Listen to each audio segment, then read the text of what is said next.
আমি এত করে মানুষ করলাম আমার বড় বড় বিয়েটা হইলে সিন্নি দেবো, কিন্তু কোনোদিন তো কোনো কিছু কাম হলো না।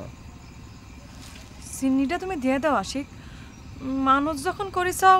না না পদ্মকলি, আমি দুই দিকে লস করতে পারবো না। আমার বড় বড় বিয়ে হচ্ছে না, সেই টেনশন আছি, সেটাই লস হচ্ছে। থাক, এই পয়সা খরচ করে লস আর বাড়াতে চাইনি। তোমাকে একটা কথা কই, সত্য কথা কবে কিন্তু। কি যে সব কও না তুমি পদ্মকলি। মানুষ কয় যে মিথ্যে কথা না করলে নাকি প্রেম ঠেকে না, আর তুমি আমাকে সত্যি কথা করার জন্য কী করেছ?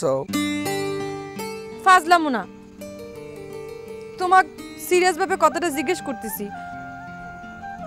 আমি যদি অপেক্ষা করতে করতে বড়বুর মতো হয়ে যাই, তারপরেও কি তুমি আমাকে ভালোবাসবে? কোর্সেনটা আসলে কী করবার চাচ্ছ সেটা একটু খোলাসা করে কও দেখিনি পদ্মকলি।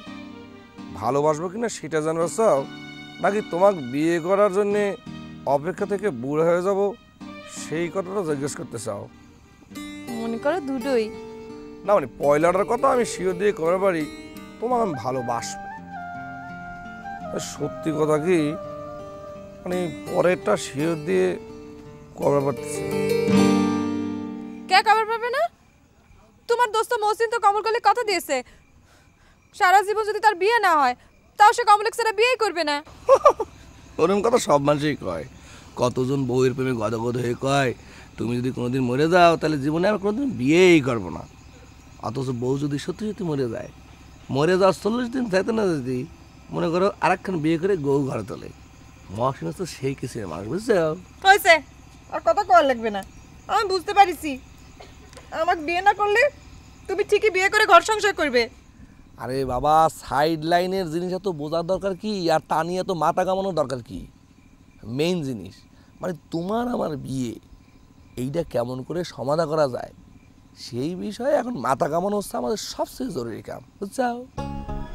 পাত্রের বয়স কত?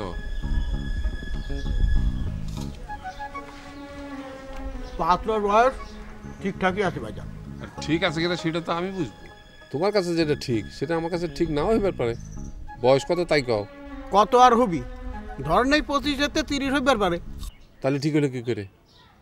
আমার চম্পাকলির বয়স কত তুমি জানো না? আমার মেয়ের চেয়ে 15 বছরের ছোটো ছাগলের সাথে মেয়ের বিয়ে দেবো? রহস্যটা তো সেখানেই ভাইজান। আমি অনেক চিন্তা ভাবনা করে নতুন একখান বুদ্ধি বাইর করে আপনার সামনে হাজির হয়েছি। ওই মনে করেন উল্টে রথযাত্রা। রহস্য না করে সোজাসুজি কও, কি রথযাত্রা নিয়ে হাজির হয়ে চাও? ঘটনা তেমন জটিল না ভাইজান।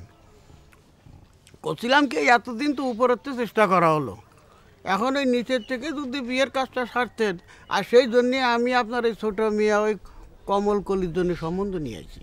আমার এত উপকার করার জন্য তোমাকে আমি হাতে পায়ে ধরেছি। তুমি কীভাবে চিন্তা করলে যে আমি বড় মেয়ে থুয়ে ছোট থেকে বিয়ে দেবো?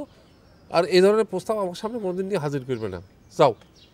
রাগ না হয়ে মাথা ঠান্ডা করে চিন্তা করে দেখেন ভাইজান, আপনার ছোটো মেয়ে দুটোর বিয়ের উপযুক্ত বয়স হয়েছে।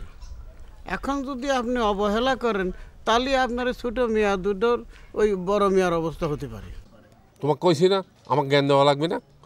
আমার একটা মেয়েকে আমি বিয়ে দেবো না, তার তোমার কোনো অসুবিধা আছে? দয়া করে আমার আর বেশি মেজাজ খারাপ করো না, এখন বিদায় হও। যাও যাও না।